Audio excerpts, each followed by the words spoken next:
Getting ready for NASCAR's first race at Circuit of the Americas, the NASCAR Camping World Truck Series on the pace laps. And Mike, as we look at this one, how do you see it shaking out with our race analysis? Well, it's going to be interesting, Vince. These guys have two stages of 12 and 14 laps to start this race and a 15-lap run to the checkered. So you got to understand it's pretty tight with the laps and also your adjustments. When do you get your tires? The pit window, that's all up in the air with the weather. It's anybody's guess as to how they play strategy. Do they go to the dry tires? Will we get more rain? So many questions that's going to be fun to see answered here today.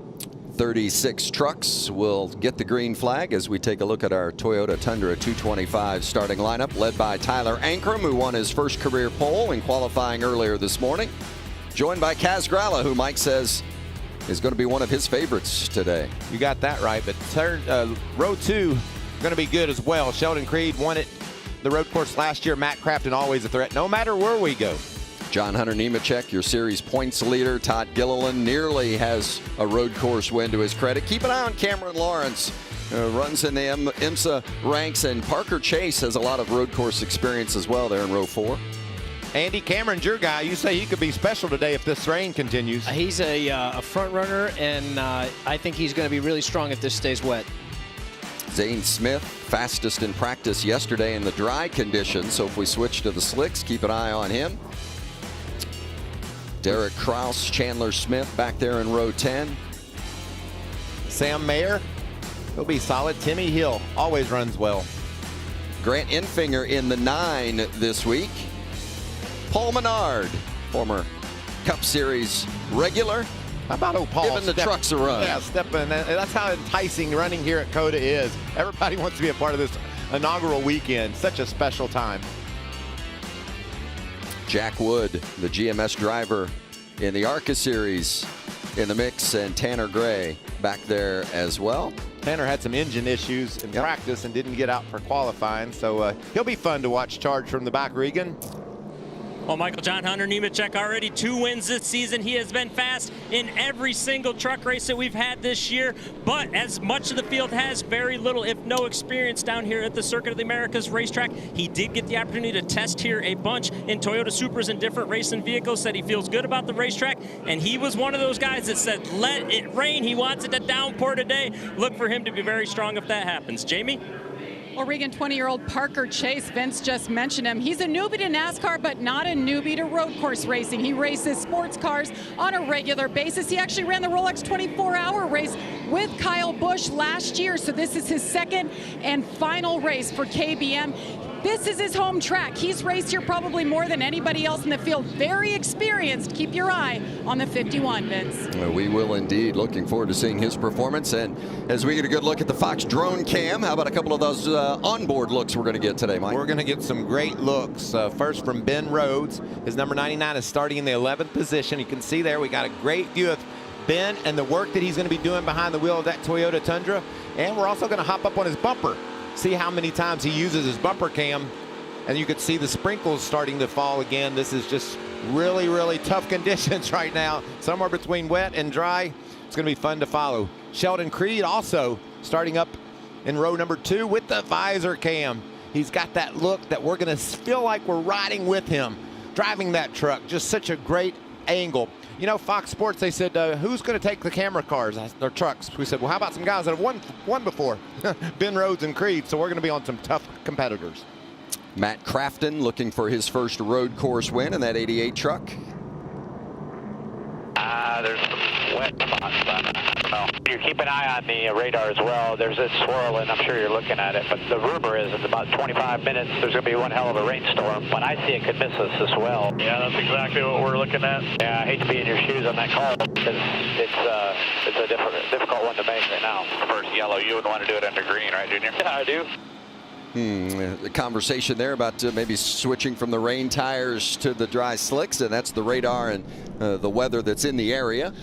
Andy, will you please translate what all they were just talking about? I know they want to try to get dry slicks on as soon as they can, but with the weather forecast, these guys all think they're amateur weathermen. What do you do? This is a tricky one because COTA tends to keep washing this water from the top of the hill across the track here. We're going to see turn 2 dry off wet. There's a lot of trucks on the track, and the heat generated from their exhaust and whatnot and their tires and their scrub is going to dry off that dry line, but offline is going to be really slimy, and we're still going to have, like turn 18 right here, that's where we were hydroplaning and qualifying in Xfinity, and now coming to the green, these guys have got to get set and look for the driest line around this track. And let me ask you this, as a driver, would you rather it just rain right now so we have consistent conditions, or would you rather take a chance that it dries? Honestly, yes, especially if you're in the pack, because you're not going to get eyes forward to really spot those dry patches here. This is probably the most treacherous of conditions at all, where it's just fast enough to get up to top speed, but those brake zones and those corners are going to be slimy.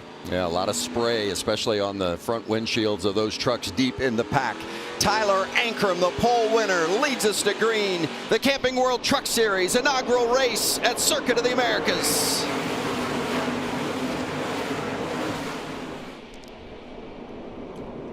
Great jump by Gralla and Matt Crafton, and Ankrum gets put into the middle of 3 wide. Kaz with the crossover move on Crafton. And right now, Vince, these truckers, as Andy well knows, they're going to be looking for any moisture they can find. They're going to be offline in places just trying to cool those tires. Through the S's. Not much room to pass here. You want to just keep from making a mistake, but we'll see certainly drivers trying to take advantage of every opportunity they get as Gralla leads Crafton through with Sheldon Creed and Tyler Ankrum 4th. Todd Gilliland in that 5th spot. Oh. That was the risky spot on the track that I was talking about in the very beginning of the show there. That's not the spot to take a look, especially when it's wet offline. There was some contact there, and Cameron Lawrence went offline and lost some Watch Ben Rhodes get into the back of Lawrence right there. Bam! Oh. Luckily for Lawrence, he didn't cut that left rear tire and was able to get back on the road, but he lost some valuable positions. Yeah, good quick hands there too by Lawrence to get that thing back straight, and yeah, just a couple spots there. Oh, Austin Hill is one of those that has gone around. A couple of others off course, but Hill is, you see the damage there in the left rear. We're going to see a lot of that today. Parker Kligerman, the 75 truck. Look at all those guys jockeying for ways around that mess. Good heads-up, evasive driving. I mean, it's tough enough to get stopped and get woed up on this course under dry conditions, much less under wet. Nonetheless, you also have to watch out. Like, as you're coming into these corners, they're still throwing rooster tails into a lot of this stuff, and you're going to go blind as soon as you get into there. There's going to be a wall of gray, and it's going to be tough to pick out where you think that hole is going to be if you see a spinning truck. Kaz Gralla in the 02, driving for Young's Motorsports. Chris Wright in this truck a lot during the course of the season, but we've seen some other drivers step in behind the wheel of the 02. This week it's Gralla, and he has been terrific. He did a great job with qualified on the front row, solid yesterday in practice, and just had a feeling he was going to be one that you're going to have to deal with today. Yeah, I talked to him before he even came here, and he had a feeling he would be one that they're going to have to deal with. He and his father, Darius, he grew up road racing, co-driving with his dad, and now he's on the big stage here at COTA with NASCAR. Love this front straightaway as they come up the hill to turn 1, to the highest point on the racetrack, the apex of turn 1, 133 feet, and then back down the hill as they get into 2 and 3 into the S's. 75 is in the pits, maybe with some right front damage. Yeah, that was from that contact that we saw down in turn 1, flat right front. They're going slicks, it looked like. I thought I saw that. Did I not? I thought I saw yellow lettering too there. That would be the brave thing to do. You've got a lot of time for those leaders to come back around, so you've got a couple of minutes, a couple of laps to get those tires up to temp, and if that's the move, or if we go yellow here, he's going to cycle right to the front. Yeah, I think that was white lettering on the side of those tires, so the rain tires back on for the 75 of Kligerman.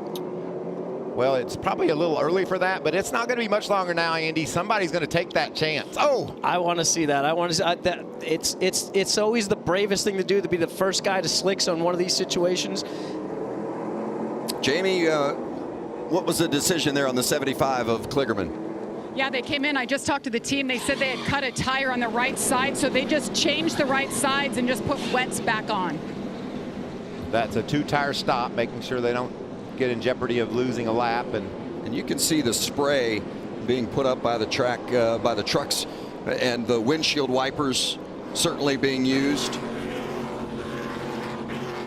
Gives you an indication of how damp the track still is. Look at that. We're also seeing the newer pavement where they've repaved, holding the water here. Starting to get a little more rain down now on the back straightaway. This is going to really hinder the vision of these guys in these braking zones and their ability to slow these trucks down. Hinder everything, right, Andy? You can't stop, you can't go, and you can't see. It's one of the most nerve-wracking things to do, to be in 4th gear flat out down this back straightaway at 175 miles an hour, driving into nothing. It's the worst foggy night that you've ever had. It's the windshield wiper don't work. It's absolutely, you're just trusting your peripheral vision and what you've remembered for your marks to get your brake zones. There's definitely points where these guys are going to brakes, realizing they're in the wrong spot, and then getting back on the gas right before turn 12 there. Riding with Sheldon Creed, that 2nd place Matt Crafton right in front of him. Great view from his helmet. See him bouncing around, working that wheel, shifting gears, doing everything he can to get that spot away from Crafton. Back on the front straightaway. Grandstands on the right-hand side, suite areas on the left, and great to see fans in the stands braving the weather here today.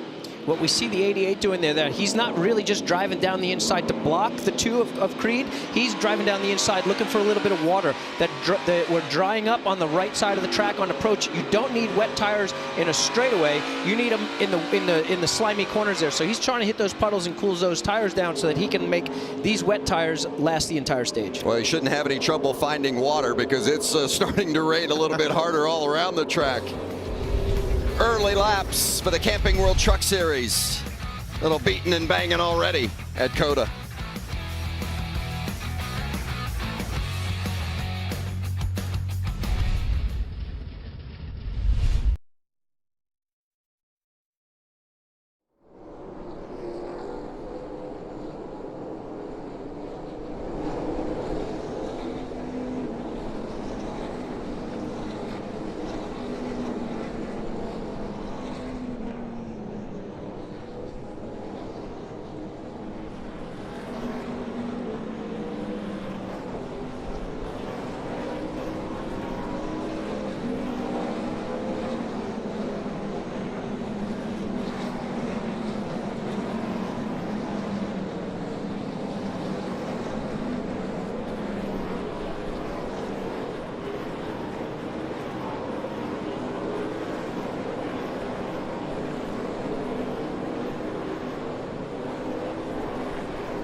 It's the Toyota Tundra 225.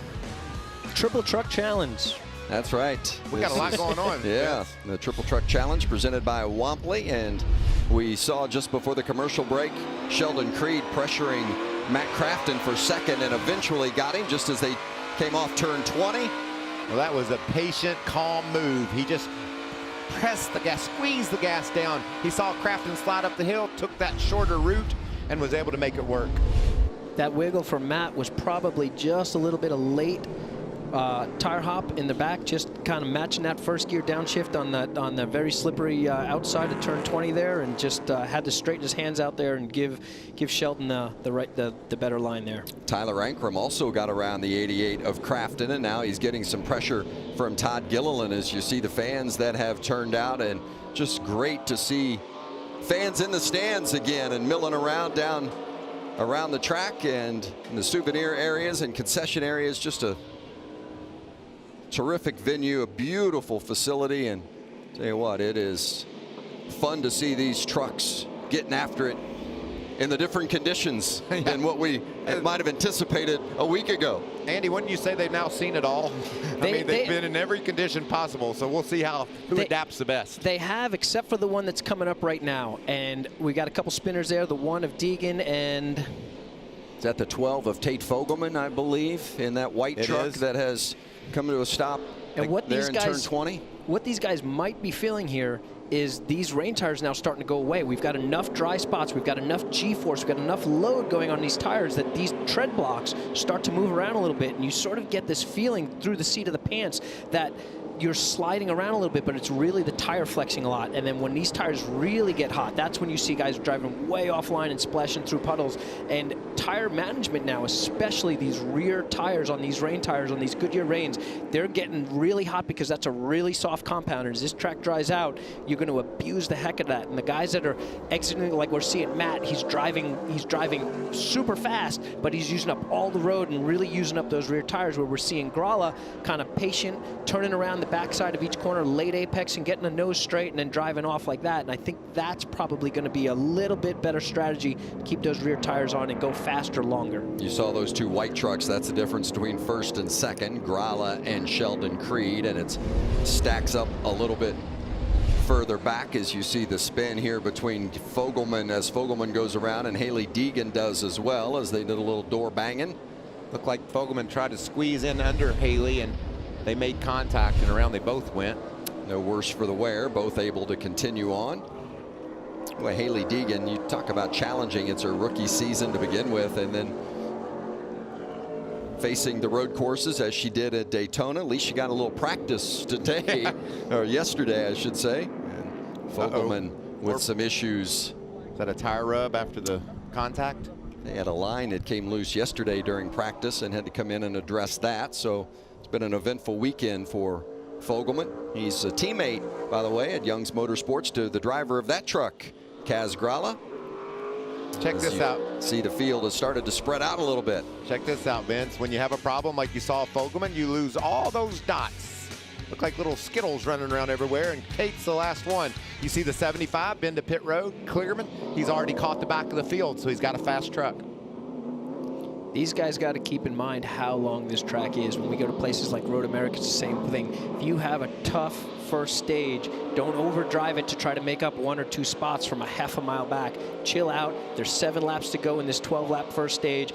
Recompose, do your pit stop, make your changes, and get a better truck for the second stage. Parker Chase in that 51, trying to squeeze inside of Sam Mayer in that 32. They're at the apex of turn 1. Very tight. 3.41 miles throughout this circuit, 20 turns, and a real undulation. Sometimes it doesn't come through from what we see on television, but we had an opportunity to drive the track yesterday, Mike, in the Toyota Supras, and man, I was really surprised at how much undulation there was throughout the course of this track. Yes, sir, and I was really surprised of your braveness to hop in that little Supra. We ran about 135 miles an hour and really tried this place out. It was a lot of fun for me. Yeah, this was just about the area where you made me really nervous, Mike, right around in this spot. Yeah. You can hear those tires spinning. Andy talked about it, just struggling for that grip. Yeah, we're seeing guys going forward and back. The bottom of our top 10, 9th and 10th, Enfinger and Mayer have worked their way up from 21st and 23rd. So we're seeing some guys that might not have hit it just right in practice or in qualifying there, but they're getting more comfortable and they're coming up through the field here. Those raindrops are friendly for the crew chiefs. They know right now, as long as the rain's misting and get a little sprinkle, those tires will live to the end of the stage. I got to remind you something. You talk about 6 laps to go to the end of the stage. Just remember, that's 120 turns. It's not like you're at Bristol just making 4. Halfway through stage 1, still a lot of racing left to go in this stage. Yeah, it has been tight here at COTA.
Hey, for tomorrow's Cup race, you can enter Clint's Fox Bet Super 6 Stage 2 contest. It's your chance to win $10,000 of Clint Boyer's money. I saw Clint downstairs just a little while ago. He had cash just coming out of his pockets. You should have seen it.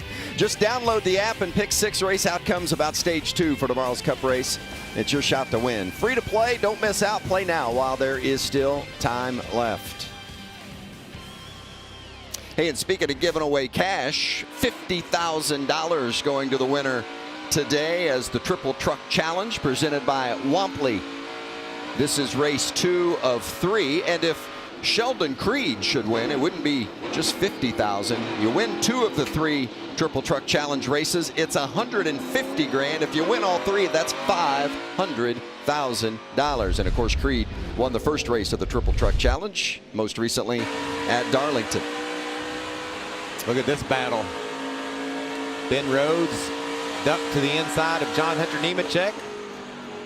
Those two are sort of battling it out for bragging rights, aren't they, Vince? Yeah. The best season so far by any of our truckers. And battling on course because Nemechek had passed Rhodes, and Rhodes just got him back. But yes, you are right. Those two drivers have each won twice this season and having a terrific campaign, both of them. And this guy's not been pressured too much. Kaz Gralla started on the front row, jumped to the front at the green flag drop, and he has been out front and not pressured really at all through the first 7 laps. Last couple of laps, Sheldon Creed has closed the gap on him. running some really solid lap times, but I love what Andy said. Kaz looks more patient. Looks like he's just being smoother right now. And I know Sheldon Creed, and I can promise you, Andy, smooth isn't the way he goes about Smooth it. and patient is not his game. He likes to go, baby. I mean, he's going right now. We can see, Kaz, I think as Creed gets closer, is going to have to turn it up a little bit. But, I mean, why do it right now while he's got a 20-truck lead and he can coast? He's in the lead. He knows he's coming to the end of the stage in 5 laps anyway. That means he's got about 10 to go. Parker Chase sliding a little bit wide here, letting 66 underneath. That's, oh, yeah, Paul Menard coming back.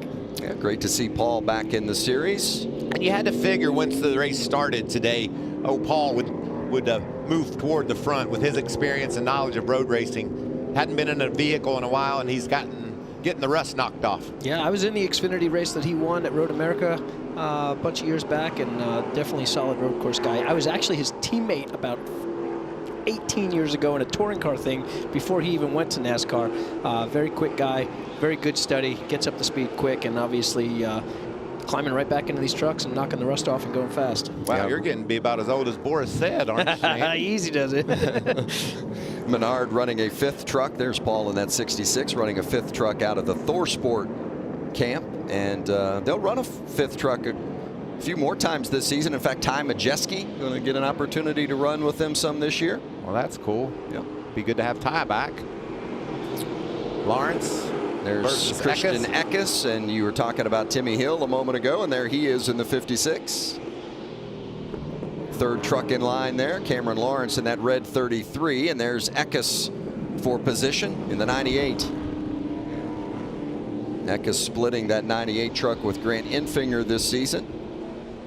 Oh, watch that Look rear. at that. Yeah, wheel hop coming in at 20. It's so easy to do, especially if you stay on the dry line and you get on that oil that's coming up from all the tire rubber that's being put down. And that red and green and white paint looks slicker than the asphalt. Why is paint. that, Mike? Because it is. The water just stands on top of it, and those guys struggle to get grip. Yeah, Cameron Lawrence making his first start, Andy, and I know you think a lot of him, but man, what a challenge. And not only making your first truck start, but then having to do it in the wets. You're adjusting to not just a different feel of a tire, you're adjusting to a different visual. I mean, these trucks compared to what he's in, he's been driving, he's got his mirrors sorted and everything like that. This is a whole new visual. This is a spotter in his ear yelling at him inside, outside, and just trying to get that whole movement second nature is an incredibly tough thing to do. I do this every time I have to jump in on a weekend like this where I've taken 6, 8, 9 months off from being in a stock car, and you're expected to just be on it right away or the team's gonna be mad at you. So he's outperformed what this truck normally does. I think he's doing a good job, and if he just stays smart, we know the craziness is coming. We know the rain's coming, and then we know the craziness is going to follow. You see Sheldon Creed starting to close the gap even more on Kaz Grala. There's Parker Chase trying to hold off Bailey Curry for position just inside the top 15. How fun has Bailey been since we got to see him hop in this Nice truck? He's always run very competitively, getting a lot out of these trucks. Fun to watch. Yeah, the guys at Nice think a lot of Bailey. Looking forward to seeing more of him throughout the rest of this season and beyond, as Derek Kraus in that 19. Haley Deegan trying to get around. Seeing everybody move to the left side down the back straightaway. That's not your normal line, but that's the wettest part of the track right now. And those guys are diving left. They're sweating their rear tires. Those tires are falling off. They feel that tire spin. They feel that chunking, that vibration that starts when those blocks start to break away, and they want to get back on that wet stuff. That's what that back end you see scrolling around on the 4.2 right there. That's not just wheel hop. That's those reins going away. And those cars just don't want to shut down the way they were in the beginning of this session here. That 42 is Carson Hocevar coming off a career best 3rd place finish at Darlington. We see maybe our first taker on pit road is Zane Smith, Jamie. Well, he started 15th, worked his way up to 7th. I just talked to his crew chief, Kevin Mannion. He said, we're trying to figure out when to pit. Do you stay to the end or do you come early? They talked to the spotters, talked to the drivers, said it is wet everywhere, and they will stick with those rain tires. You see it there. The 9 in, Grant Enfinger in as well. So this will start the whole cycle of the first round of pit stops here. Everybody sticking with those white sidewall tires. It's definitely sprinkling just enough to keep the entire track damp right now. Parker Chase in the 51 getting a significant chassis adjustment as well. Yeah, and these guys are calling for help because like we talked about the rain tires going away, they've lost some 4.5 seconds off the pace of their fastest lap, Vince. So getting these fresh tires right now is timely, but they're mainly doing it because in the case of Kaz Grala, I would be surprised if he wins this stage. He's not racing for points. The team is, so he might win this stage, but there's going to be some strategies where guys pull off the racetrack because they want to make sure they get the pit stop done before the caution, get that track position. Well, I guarantee it, Sheldon Creed would love to get the stage win because he is racing for points, and that stage win gives you a playoff point, and that's something that could pay dividends down the road in the postseason. Another guy that needs those stage points and wants to win this thing is Todd Gilliland, and he's making some good progress. His lap times over the last couple laps have been the best on the racetrack, and he's really closed down on our leaders. 2.4 seconds a lap faster than our leader on that last one. He's halved the gap that he had on the lap prior there. He's definitely coming to these guys here. And you can see, look at Gilliland, the line he takes, closing right up on the bumper of Sheldon Creed. He's back on the dry line here. He's driving the heck out of this thing. He's either going for stage points and he's just going to drive the rears off this car because he knows there's only 3 laps left, or he's coming to pits now, and that's also why he's driving, because he's just tearing up whatever he's got left and wants to get out in front of these guys if they're not going to pit this lap. Looks like Creed is pitting. You saw the hand out the window. He will go to pit road. So Grala stays out and Creed pits. Creed's won a race, so he knows he's in the playoffs and is going to forego these stage points in order to get some more later.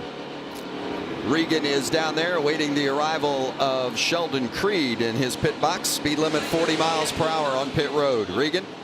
Well, no big surprise. As Michael just said, they already have a win. They're playing the long game. Want to get another win. Felt like this was going to be a strong opportunity for them to do that today. That is the 2 truck of Sheldon Creed. He's had this race circled on the calendar even before Daytona earlier this year. Right now, that truck, it needs a little bit more turn with the front end. Both directions. It's equally as bad with the tight front end on both directions of the racetrack. I like this strategy. This is the way to do it right here.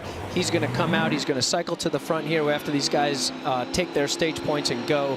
And Grala and Gilliland might be super fast, but man, the dangers of coming through this field from potentially 8th, 10th, maybe even further on back, depending on who pits or doesn't pit here.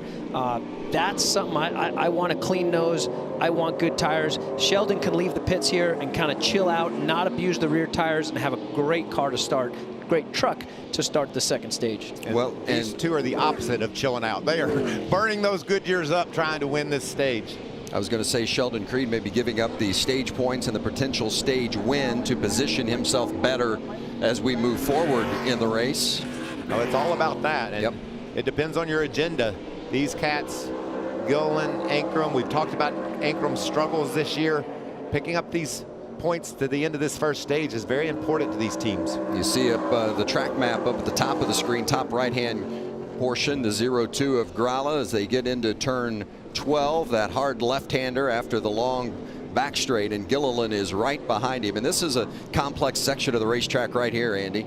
It is. It's turn 13 that we're seeing right there is the second slowest corner on the track, and they're on their way to turn 15, the absolute slowest corner on the track. Zoomed in, when we've got a very wet racetrack, these trucks look like they're parked, and you might be at home wondering, why isn't he just on the gas? Well, you can see the back end stepping out. They're racing to it here. They want these 10 points for this stage win. This is going to be crazy coming to the line here. Gilliland's been pushing and pushing and pushing him. He's been extra strong and extra wide at the end exit of 19 right here, where Kaz has been in tight. We'll see which one's coming to the checker here. Yeah, there will be 1 to go when they come here across the line here in this first stage, and Gilliland is pressuring Sheldon Creed as they approach and now handle turn 20. Coming up this long straightaway uphill. That's Kaz Grala in the 0-2 up front, and Gilliland all over him. And this baby is far from over. This is interesting, Andy, because they're taking 2 such different approaches to this racetrack right now. They really are. I mean, whoa, a good look to the inside by Gilliland, and we'll see if Kaz can hold that outside. Still there. Kaz has been very smooth getting the power. The truck looks like it's under him, but he's very, to have the back end as straight as it is, he's got to be extremely smooth here. This is one of those risky spots we were talking about.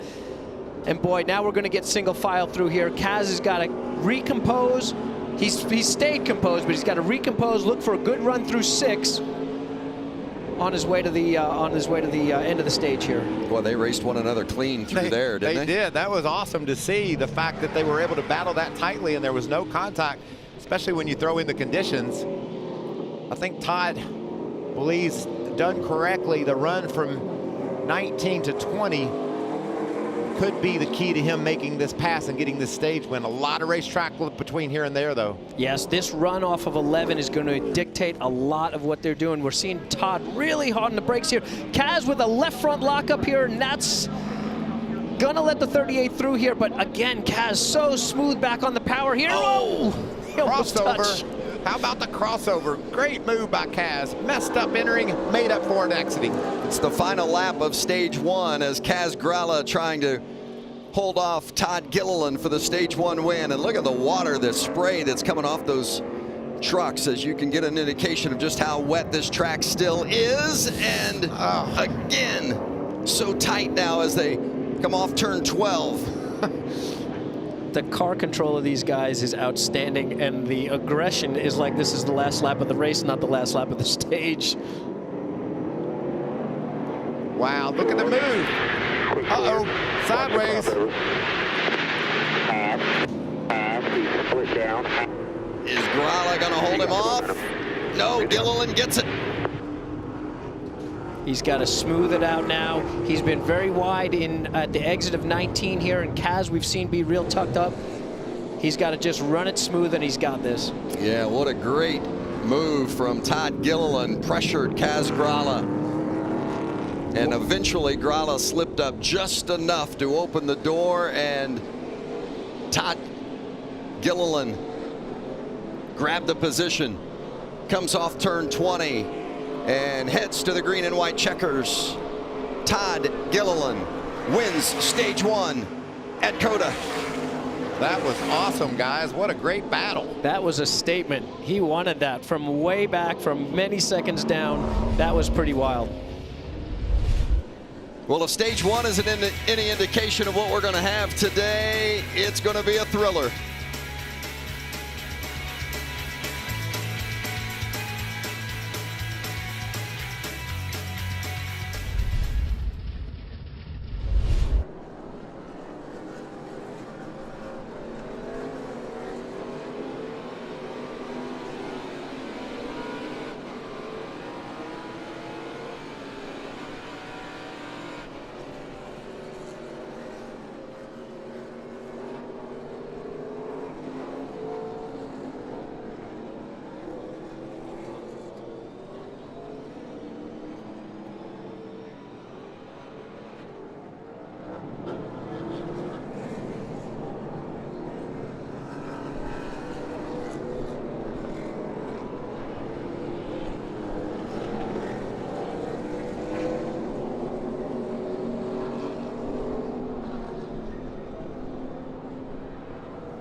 The Circuit of the Americas Camping World Truck Series Stage 1 is complete.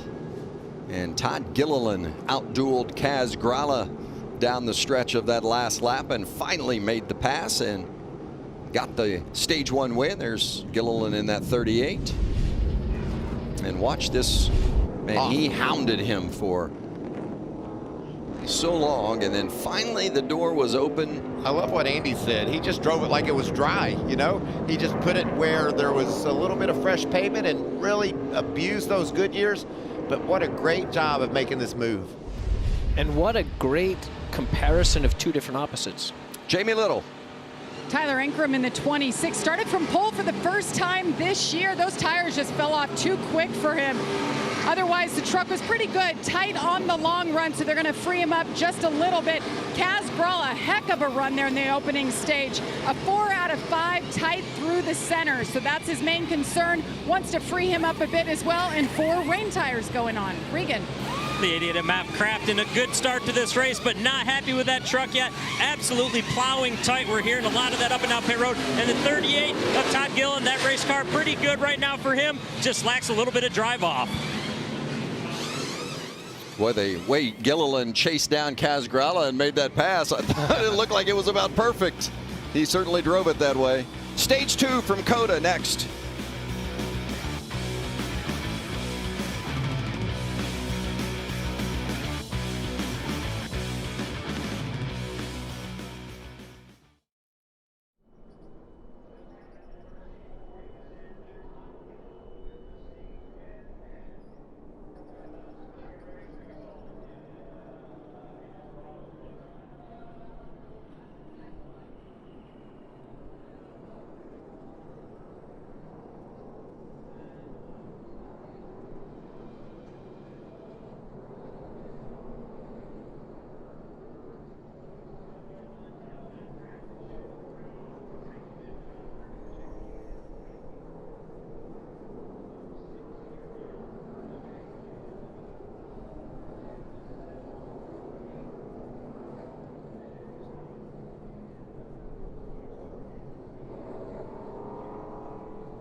Stage 1 winner. Look at the jackman there on the right-hand side of the screen. Over the wall too soon. It's a penalty for the Stage 1 winner, Todd Gilliland.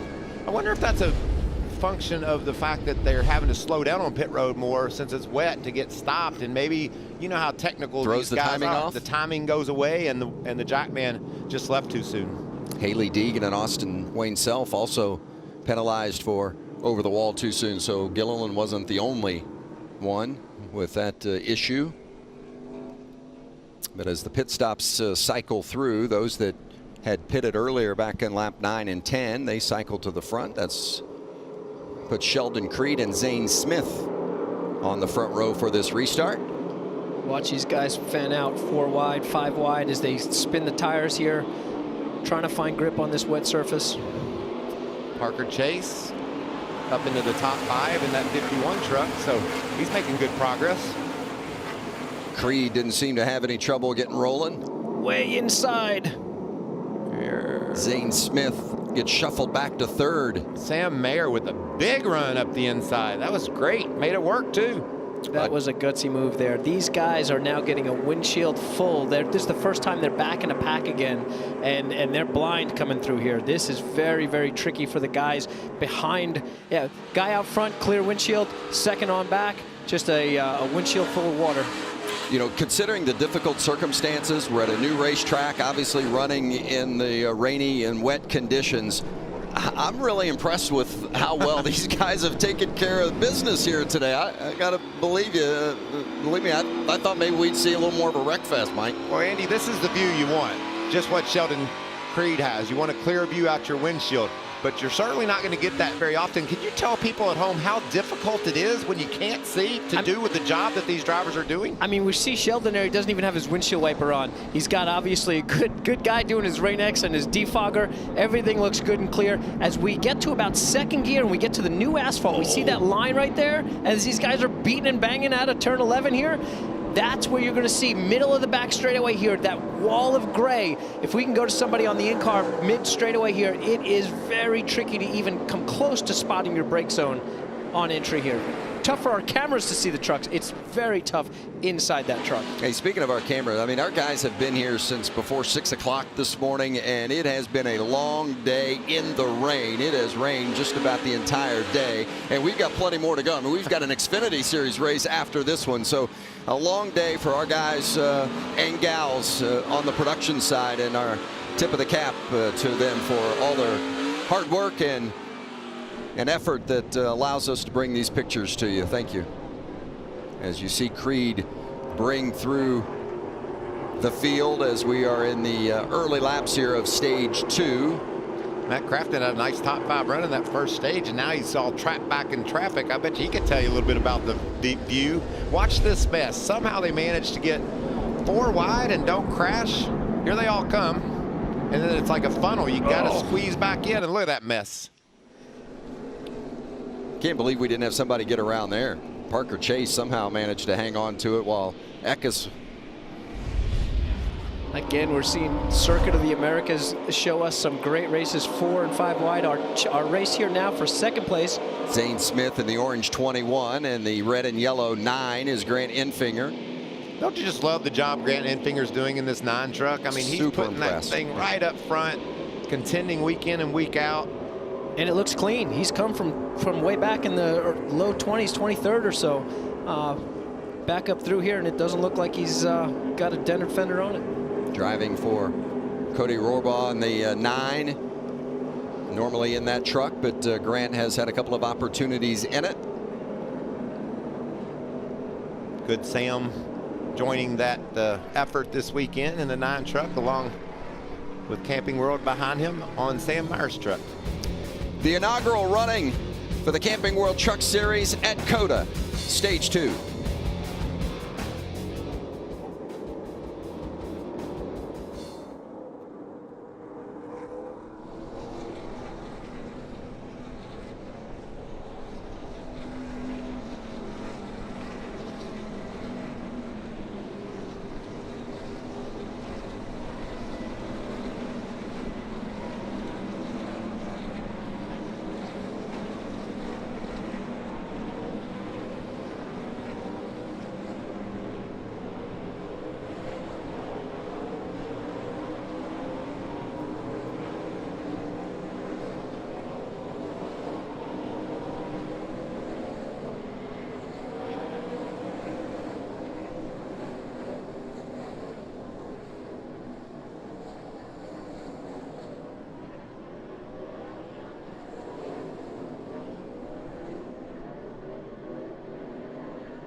Circuit of the Americas construction began back in 2010, and Formula One came here in 2012. Mario Andretti got in his old world championship car and did the ceremonial first lap before the F1 guys got out there and got after it. IndyCar came in 2019. So cool to have NASCAR here for the very first time. The layout of this circuit originally conceived over a dinner, as well it should, and I'm sure several bottles of wine and a sketch on a napkin. And that's just the way great ideas come to fruition, and officially ended up being designed by Herman Tilke, who has designed several of the Formula One circuits over the last quarter century: Bahrain, Shanghai, Istanbul, and a couple of Vegas casinos that Mike, maybe you've had a little fun in. Well, that's they got it right, I'll tell you that. Palazzo, Atlantis, down in the Bahamas. They got it right, because not only is the racing on the track what you want to see, but just the whole experience coming here. Jamie Little, the 32, made a bold move down into turn 1, made it work. What is he saying? Yeah, just his aggressive driving and his ability, his natural ability for Sam Mayer has been impressive once again today. Started 21st, working his way up. He's in 4th right now, guys. I talked to him before the race. You know, he jumps in and jumps out of these trucks. He races all kinds of things. Finished top 10 with this team. Last time out, it's Brett Holmes Racing, and they were hoping to do that yet again today. This is a brand new team, just their 5th ever race here. Shane Huffman, crew chief, been doing a great job. And remember, it is this driver, Sam Mayer, who's taking over the 8 Xfinity cars starting at Pocono, and he'll run that pretty much the rest of the season. Well, and he, of course, jumped to the forefront of most race fans' knowledge when he won at Bristol. Bristol, COTA, but that was last season, and Sam Mayer doesn't even turn 18 until next month, June 26th. Good battle here for 3rd, or as Infinger and Mayer are in a good little back and forth. That's a pretty versatile driver. If at such a young age you're winning at Bristol and then you're running at the sharp end of the grid at COTA. Very opposite places, obviously. Your longest track on the tour versus your shortest track on the tour. So absolutely impressive job by this kid. And you know what I love about the Truck Series, Andy? We get to see kids show up and they're ready to go racing, and we can put a check mark by them and say, all right, the kid at 16 won Bristol. Yeah. I think he might be something that not only is going to win truck races, but can win cup races one day. And here you see trying to take 2nd place away. What an impressive drive for Sam. I think he's got it. Man, in the last lap, 4th to 3rd to 2nd. Here comes Kaz. Kaz Grala in that 0-2. Grant Infinger in the 9. All very racy as they make their way down that long straight headed toward turn 12. You know what I think is interesting, Vince? You said it earlier. When we're driving around in the Supra pace car, you can't see over. It was clear as a bell. You still can't see where you're going because so many of the corners are blind. And I think that just even makes it more impressive in the rain what these drivers are doing. Even the straightaway, just the back straightaway, goes blind twice where you crest 2 different hills before your brake zone. Creed leading the pack, still has the windshield wiper going. Approaching the halfway mark in stage 2. Gonna take a break, but you won't miss a thing. Gonna keep on trucking from Circuit of the Americas, the Camping World Truck Series.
The Toyota Tundra 225.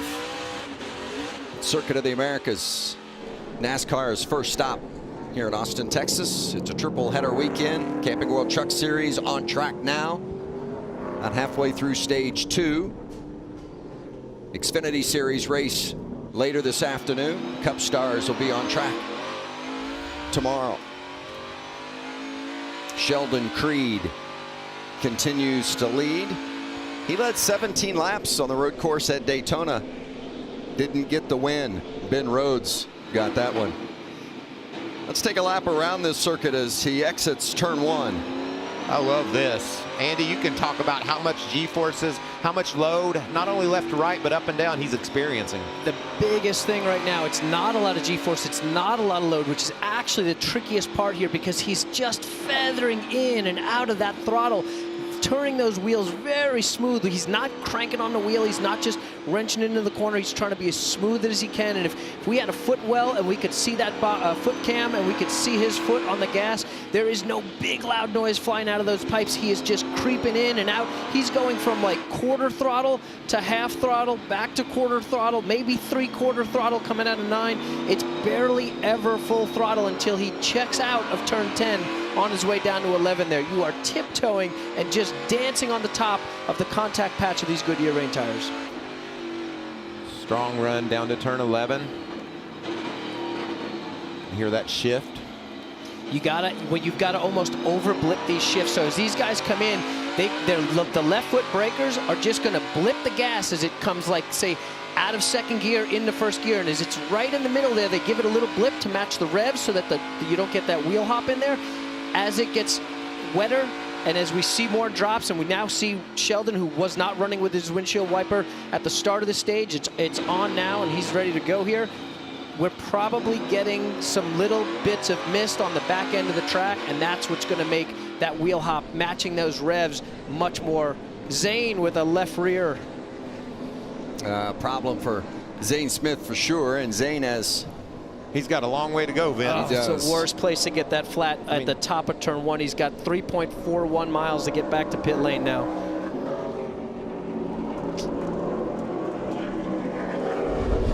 So a tough break for Zane Smith. And there you see him already going around. Chandler Smith was behind him. Hard to tell there whether there was any connection or contact. Rhodes and Infinger having their little battle. Ben eventually getting him. That's turn 16, 17, 18. That's that long triple right there. That's also where the most amount of water runs across the track. And one of the only places where in Xfinity qualifying, I was actually getting some hydroplaning.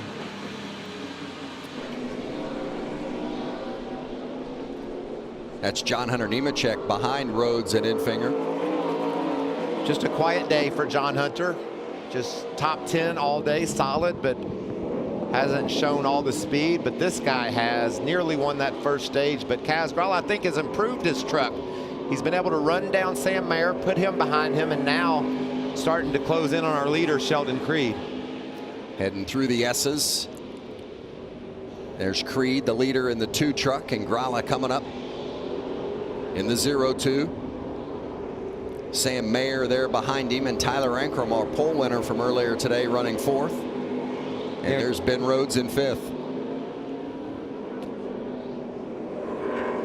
Sort of reconfirming what we saw in that first stage with the strength of Creed and Grala. We'll see. We've got the 15 slow on the front straightaway here. Looks like the motor shut off. 75. He's going again. Was, of course, Parker Kligerman, and there's the 15 of Tanner Gray, who's gotten it refired and rolling again. Just a few laps in, Kligerman had that flat tire and has already recovered to a 12th place position. Jamie, this team needs to do the same thing. Yeah, so unfortunate for this GMS team. Zane Smith had so many high hopes. They had qualified 15th, but he worked his way up all the way to the top 3, and they had that issue. Didn't say anything on the radio about what exactly happened there. They got 4 fresh tires on. Very unfortunate for him. We'll see what he can make up here. There was no damage, so you kind of wonder how that could have happened. Usually with the way these guys beat and bang, you figure there must have been contact that caused that. Yeah, there was that left rear was clean. At right front of the 32 truck, Sam Mayer, talking about guys getting a little bit of damage from beating and banging, and you see that right front of Mayer has a pretty good amount of damage to it, so he has at some point gotten into the back end of somebody. And we'll see a lot of that on the trucks throughout the field today. Tire they took off that 21 truck. Hard to tell, try to diagnose anything on that because he drove on it for 3 miles on the way back in. So if there's sidewall damage, it's also likely from him just pounding around on it, trying to get back to pit lane as fast as possible. Look how low Sheldon comes off turn 20. He's getting that late apex, late turn in. He's getting a nose pointed, just like Kaz and Creed both have a very similar driving style there. I think if we see Gilliland make his way back up, we're going to see that crisscross of opposite driving styles there, and that's what's, I think maybe we get Mayer in the mix, and those four, as we get just past sort of halfway here, we're seeing who I think is going to be the strong guys to the finish here, and if we can tidy these trucks up for the start of the third stage, we're going to see a good battle with different, very, very different driving styles. Camping World 20 to go, 20 laps remaining here at COTA, the Camping World Truck Series inaugural visit. And you know we got another dose of strategy coming up. What guys decide to stay out and who wants to pit. Like Sheldon Creed, see a little right rear damage the team's working on. Stuart Friesen. And there is Creed, the leader, on the left-hand side of the screen. Still got that windshield wiper getting a workout. Hear that big blip down to first gear to make sure you don't get the wheel hop coming into the tight hairpins here. And again, he's not using up that road. That's something to pay attention to. I don't want to give anything away to my Xfinity guys that I'm racing against later this afternoon, but that's what I'm looking at. I'm trying to learn how these guys are going to go quick, and there's so many different styles of doing it. He's on the dry line for braking. He's rolling it in. He's going to hold this apex very patient here. Doesn't track out, just gets the truck straight and then very smooth on that throttle to get a very good drive off. There's Todd Gilliland. He won stage 1, and then during his pit stop at the end of the stage, penalized for too many men over the wall, or a man over the wall too soon, and had to go to the tail end. And you know, I talked about strategy, Vince, and what we saw happen to the 21 of Zane Smith, that's not going to end his day, because he'll simply stay out at the end of this stage and get that track position back, like a lot of trucks will do as well. They will pit and then stay out. So I'm going to be interested to see how it shakes out and how Gilliland is able to overcome the issue that he has. He's already back fighting for a top 10 spot, so he knows he's fast, obviously. Now how does he overcome the mistake? And that's it. That's into the top 10 right there. That was 2 spots and 2 corners. He's in his way to the top 10. He's probably going to be the best of the guys that we know are strong at getting through that traffic. So depending on where they line up for that third stage, it's been Sam Mayer to pit road. This is a bit early, but might be good strategy. Jamie? Yes, it's all about the strategy call. I just talked to team owner Brett Holmes, and he said, we're here to win this race. So this was our plan all along. I asked if there's any changes. He said he's so happy with the truck. We're just going to put 4 tires on and let him go. Regan. Well, 16 of Austin Hill been fighting a tight race truck all day long. Wants an adjustment for that, as well as the drive off on this truck. Really excited coming into this race. Felt like they'd be very strong. And as we know, Austin Hill, when it is a low grip racetrack, that's one of the guys that we look to the most. The rain, a little bit of a change for him, though. Look at that windshield wiper on the 16. The crew member's just flipping it back over. He had to have a tough time seeing these last few laps. It's Chandler Smith behind him in the 18, and now Haley Deegan is in for change. Yeah, you can just tell the choreography of the pit stops is just a little bit off today. You'll see a truck stop short. The guy's just standing there saying, all right, let's figure out where to go now. These teams are just looking for tenths of seconds when they're making these stops. So anything different in the way the truck approaches the box gets their attention. You know, we talk about forward biting these trucks, but these guys are hopping over the wall. These pit crew members that are normally used to hopping over and laying into their shoes and really coming to a screeching halt to get those tires on when they're looking for those tenths of a second, they're slipping and sliding too. This pit lane is painted. There's a lot of painted stripes that you could slip on here, so those guys have to kind of go approach it 98% and just hit it smooth instead of sort of overdriving the pit crew and maybe make mistakes there too. What about halfway through the race here in a NASCAR Camping World Truck Series event, and 35 of the 36 trucks are on the lead lap? That's how interesting this place is, and allows guys to use differing strategies because the lap times are so long. Zane Smith, with the issue right now, is running 35th. Just mark that down here at halfway and look where he winds up at the end of the race. He'll get back into this thing. Absolutely. He's been quick. Eckes in the 98. Chandler Smith, who we saw on pit road just a moment ago in that 18 truck, challenging Eckes for position. Two of the terrific young drivers in this series. Chandler Smith in that 18 truck, just 18 years old, and Eckes 20. Going to be hearing about these two for a long time to come. Still splashing through a lot of water here. Kaz Grala on pit road in that 02 machine. Regan? Well, early on in that run, Vince, he was very frustrated with the guys going off the track, making passes. He had a tough time getting track position. Finally did that. The report from him right before he pitted, he is very happy with that truck right now. He's been turning some quick lap times. Jamie? Grant Enfinger in the 9 this week. Remember, the only race he's missed this year, Daytona Road Course. Got up to speed really quickly here. They're in for 4 tires as well. Day's gone pretty smooth for the 19.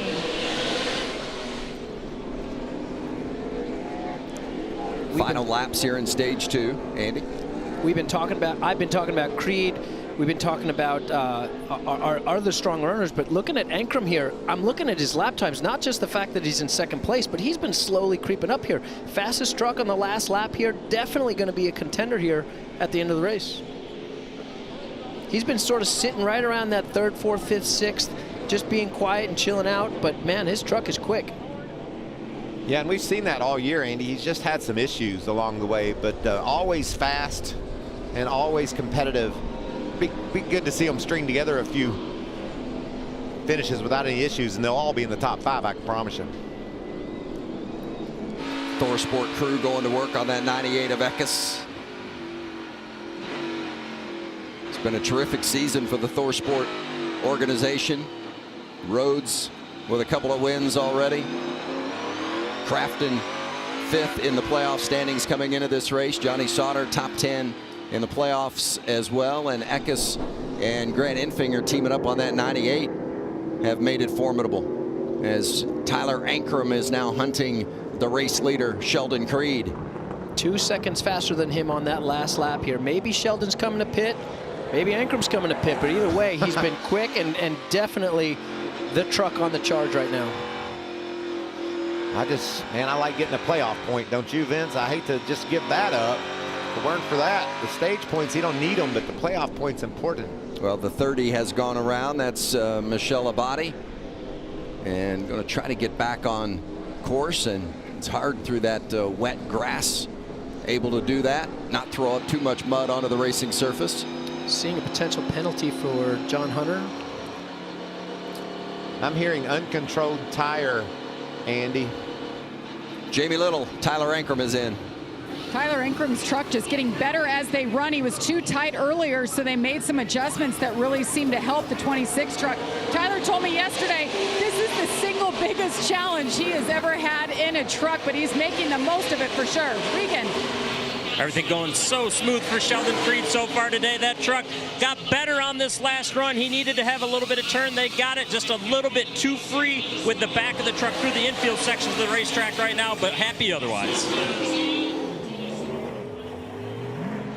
Just to finish off what Andy and Michael were mentioning about the 4 of John Hunter Nemechek.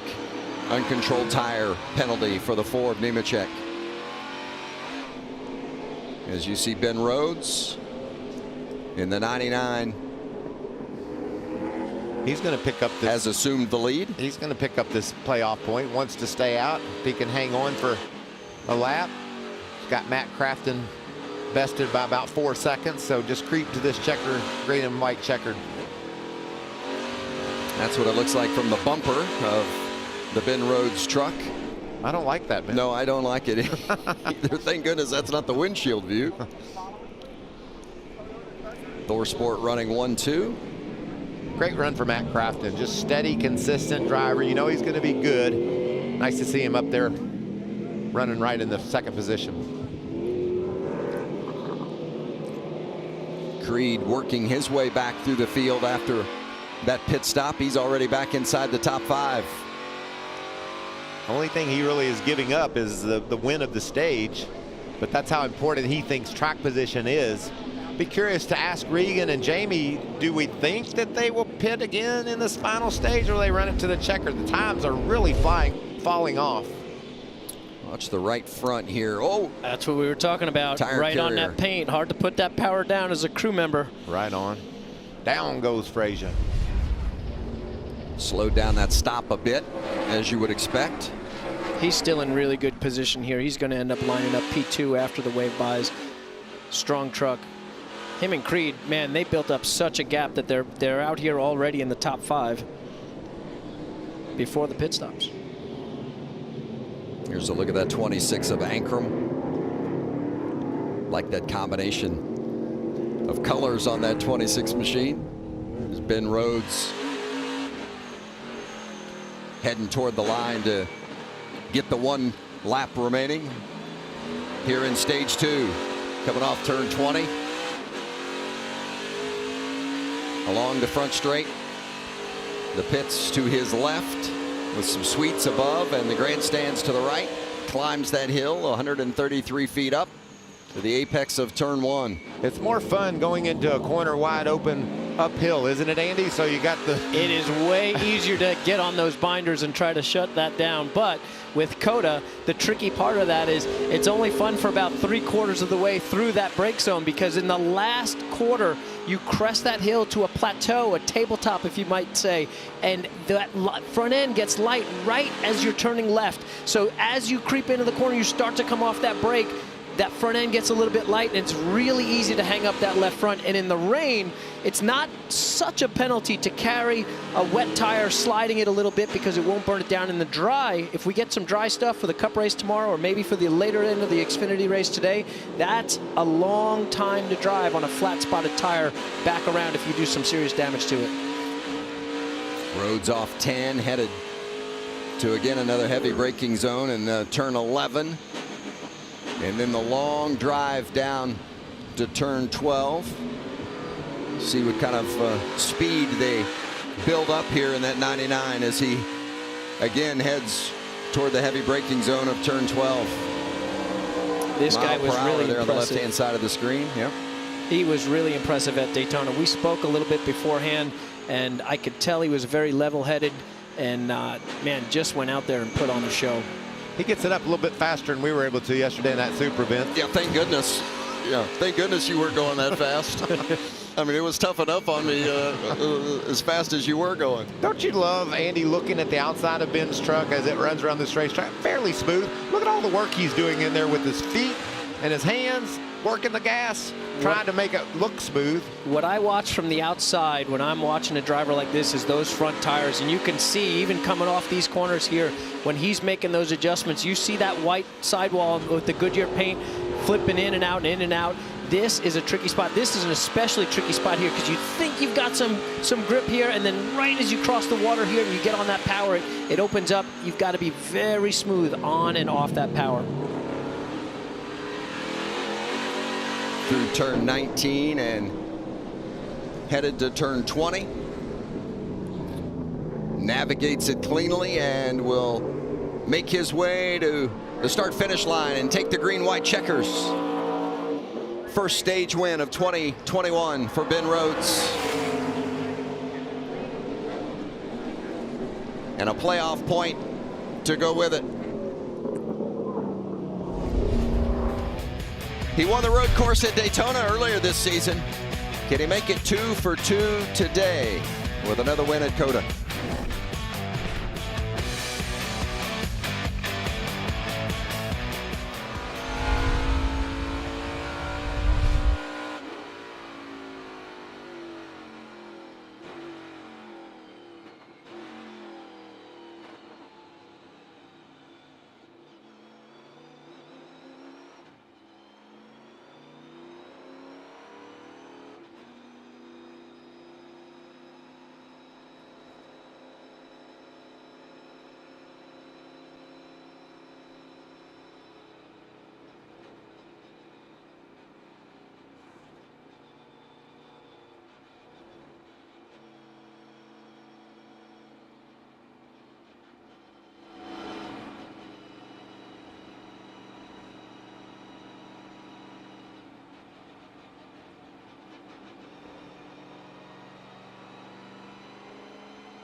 Tonight, Major League Baseball is back on Fox, headlined by an interleague showdown between the American League East leading Red Sox and the Philadelphia Phillies, or two of the greatest rivalries in baseball. Out west, it's the Dodgers taking on the NL West leading Giants, or the Cubs and Cardinals, the top two teams in the National League Central. It's tonight, 7 o'clock Eastern, 4 Pacific, only on Fox and the Fox Sports app.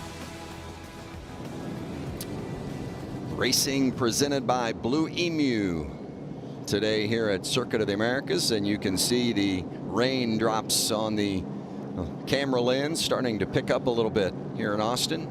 See, Ben Rhodes has earned the most points here, just earning those stage points. Sheldon Creed has given some away. That's all part of their strategy. So differing strategies, differing plans. And, you know, Jamie, I just mentioned strategy. I'm just really curious. I know if you hadn't pitted yet, you're going to pit now, but do they pit again? Well, at this point, they can't. They're out of tires. So these teams are only given 3 sets of rain tires. So for those who've already pitted twice, they're done till the end of the race because all that they have left are slicks. They're not putting these babies on with the rain coming down the way it is. So at this point, pit crews using the glue, the lugs, they're gluing up the rain tires at this point, Michael. I figured that was the case, but I just wanted to make sure you had it all figured out down there. I love the job that you and Regan do bringing us those stories. Thank you down there. There's Ben Rhodes, the 99, and Matt Crafton, his teammate, the 88. As we get ready for this restart.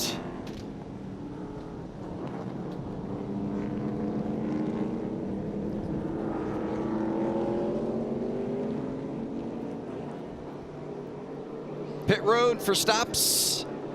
Ben Rhodes heading Regan's direction. Regan? Well, Ben Rhodes, one of those trucks with a set of tires left as they get ready to pit right now. He has been just tighter and tighter as the run goes on right now. That's his biggest issue. You need some front turn out of that truck.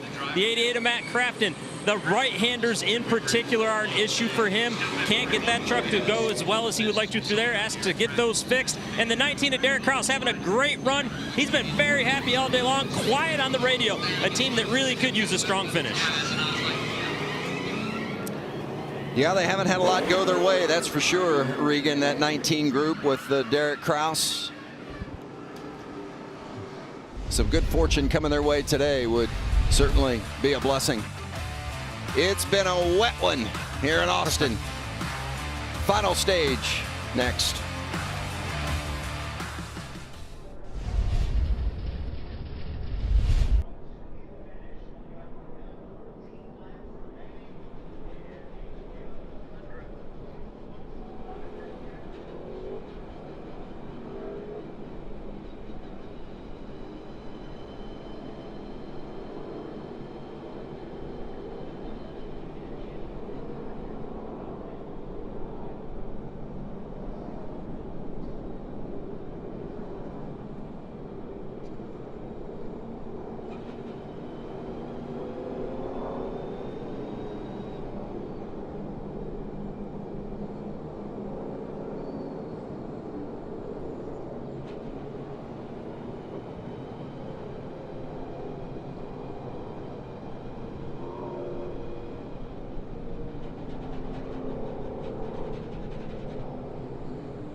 pulled into Nazareth, was feeling about half-past dead. I just need some place where I can lay my head. Hey, mister, can you tell me where a man might find a bed? He just grinned and shook my hand. No was all he said. Take a load off, Fanny. Take a load for free. Welcome back to the Toyota Tundra 225.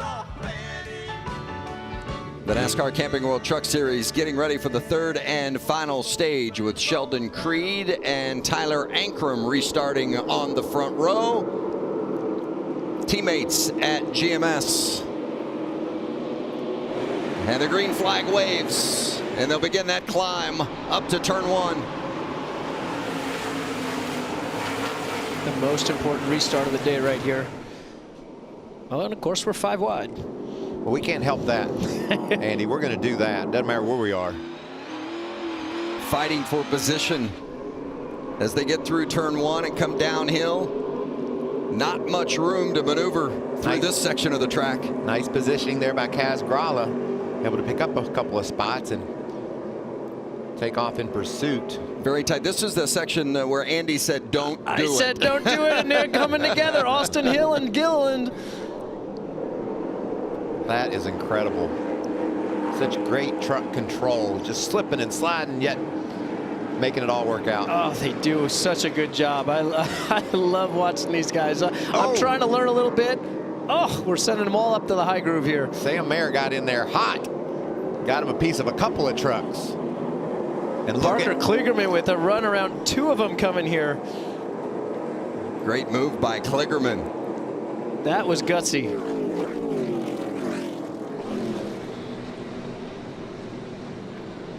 Here comes Ankrum. Oh, a bunch of them avoiding Parker Kligerman. So we saw Kligerman make that great move, and then he ends up facing the wrong direction. Going to lose a lot of spots. That's bad, Sam. And here comes Ankrum again, challenging Kaz Gralla for second. Ankrum won the pole earlier today in qualifying, and he has been sporty all day long. Kaz Gralla has as well. They started the race on the front row, and there they are running right there side by side for second. And look who's back just behind these two. Todd Gilliland, after his penalty, is now in a position to win this race.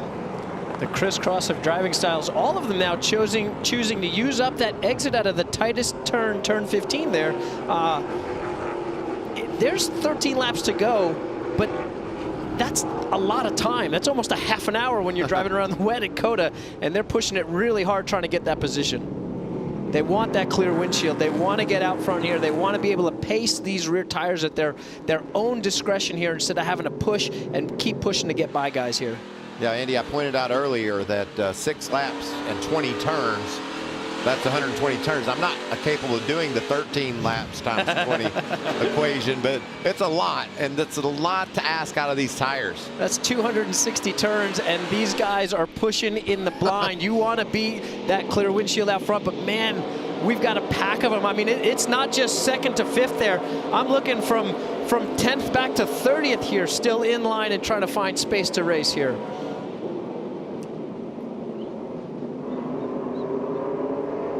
Sheldon Creed continues to lead. So many of these trucks have damage. There's the right rear damage on that 52 of Friesen. Wait till you see the left rear. He's really got that truck used up today. But he's contending, trying to get up toward the top 15. Runs 17th. Haley Deegan right behind him, and you've gotten the view there from the 99 of Ben Rhodes. There's the 4 of John Hunter Nemechek. A little bit of misfortune. He gets a penalty for an uncontrolled tire, and so he was supposed to do a pass-through, but right after that, the pits were closed. So they had to wait until, as you see Derek Kraus go around, so they had to wait until ultimately the end of that stage for him to do the drive-through, and So he lost that opportunity to gain all those positions in between. And what about John Hunter? I mean, he has been the story. He had been Rhodes of 2021, and he was leading Darlington and got crashed. That enabled Sheldon Creed to get the victory there. And today's just been mediocre for him. Hasn't been a real story of this race, and maybe the first race in a long time that we hadn't said that. Remember at Daytona on the road course, he had issues with his battery or a fuel pickup or something, but then he was able to come back and finish in the top 5. We'll see if he has that type of persistence today. Well, speaking of persistence, Tyler Ankrum continuing to hound Sheldon Creed for the lead. This again, as we see these guys come into the tighter corners, you see Sheldon very smooth, very chill on the entry, turning that car a little bit, turning that truck a little bit more. I got to get used to saying that.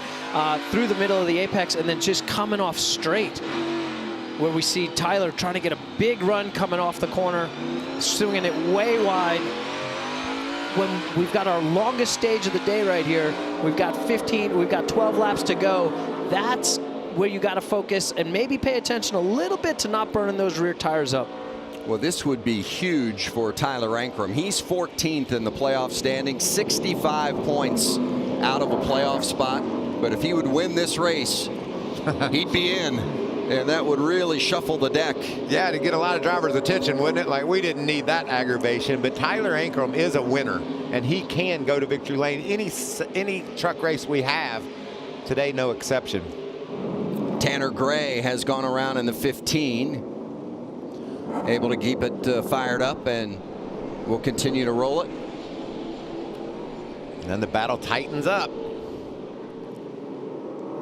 I tell you, our fastest lap of the day set by Gralla, sitting in 3rd, but he's holding the gap there. I really think Ankrum's our fastest truck on the track. I think Creed is maybe just being smart, maybe saving his tires a little bit. And I am a little surprised that we're not seeing the aggression that we've seen out of Gilliland. Maybe he just doesn't have the truck underneath him as we dry off here a little bit. Andy, 5 Daytona wins in the Rolex 24. How difficult is it to do what Sheldon Creed is doing, if that's indeed his plan? Just staying far enough ahead to not use his stuff up. Well, it certainly helps when you're locked into the playoffs already. It certainly helps when you've won this championship already. And it definitely is something where you're looking at the guy in the mirror, and you gotta play yourself to that too. You gotta look at Ankrum and be like, man, this kid is sitting 14th in points. He's gonna be desperate, and I gotta watch out that when my spotter calls inside, I gotta maybe give this kid a little bit of room, because right now he doesn't care that I'm the past champion and that I'm already locked in. I'm gonna go for a loop if this kid's got an eye on the prize and wants to go forward and win this race.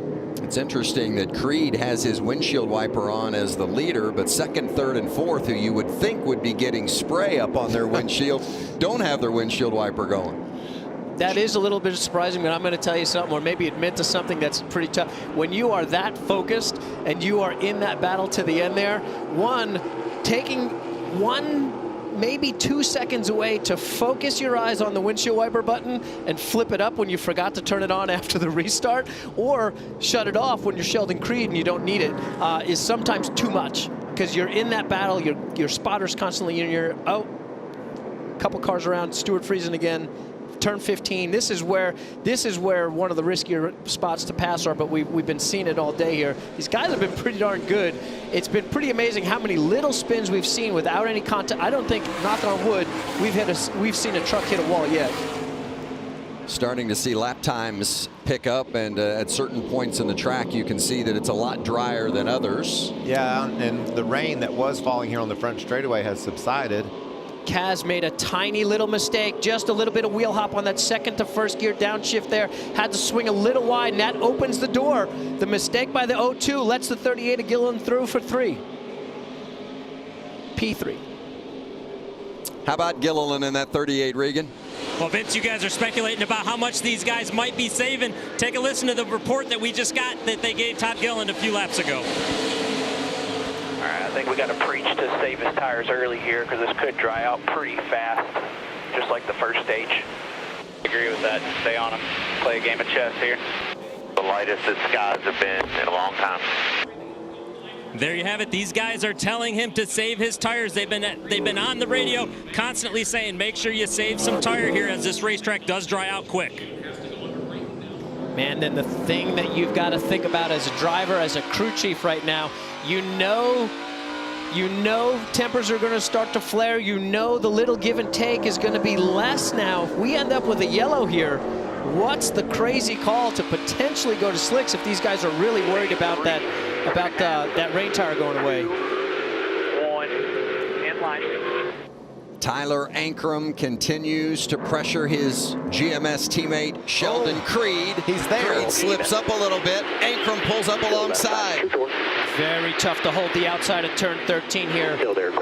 He's doing it. He's on the paint, though. Wow, I think he's going to have it coming into 15. What a smooth bit of driving right there. I think if he can put the power down here, we're going to see him pull away.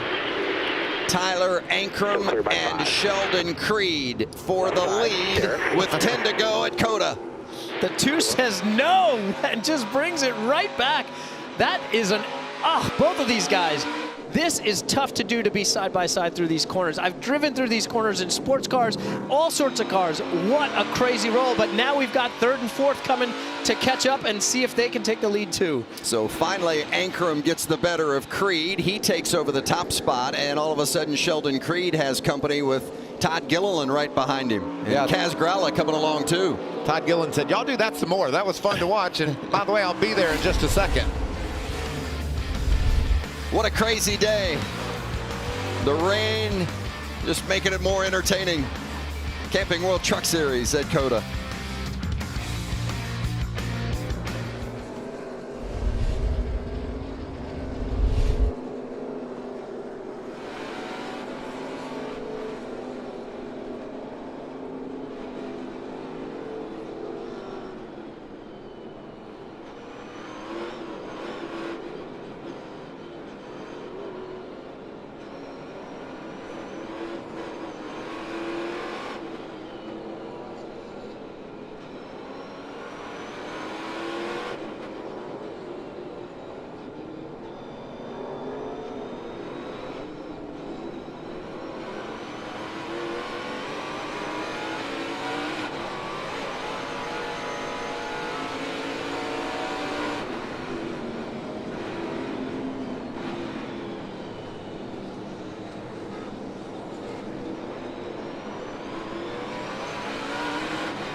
Back at COTA, great battles for position. Todd Gilliland in the 38.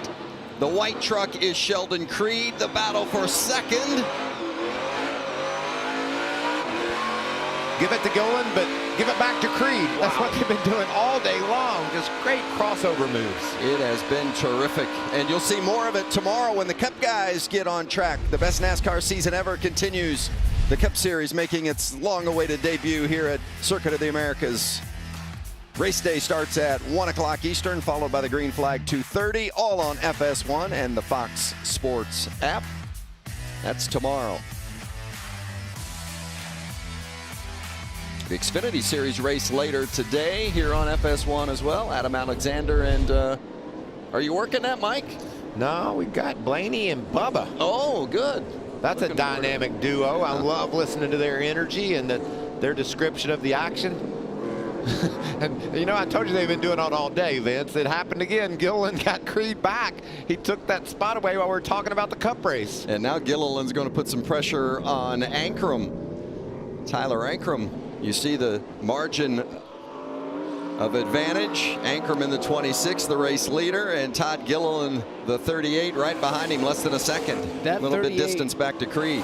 That 38 is big and brave on these brakes, and we're seeing him go to power, track out super wide, almost around the outside of the truck he's chasing, and then diagonally dive to the inside of that corner. That's what he did to the 2. I think that's what he's going to set to do to the 26 here. That's the voice of Andy Lally, and Andy will be running in the Xfinity Series race later this afternoon in that 23 car, so give you somebody to root for later today. Great to have you with us here on this broadcast of the Camping World Truck Series, Andy. We really enjoyed your insight and expertise. Absolutely my pleasure. This has been a blast. I'll tell you, these are a couple of guys that really have a lot to race for. Both of them get a win. It changes their whole season. And Andy, I'm curious, it appears from what we've seen all day, Todd just gets better and better. How important is it and how hard is it for him to be patient over these next few laps, or does he want to pounce now and get the lead? You know, we heard his crew tell him hang out. There's still 7 laps to go. I don't think he's listening right now. I think he wants to set sail, do this on his own. We watch him again get to power so soon. That's going to be detrimental to that rear tire life. But what I think he's thinking is if I can get in front, then I can control the pace. That's what everybody wants to do here on the road courses.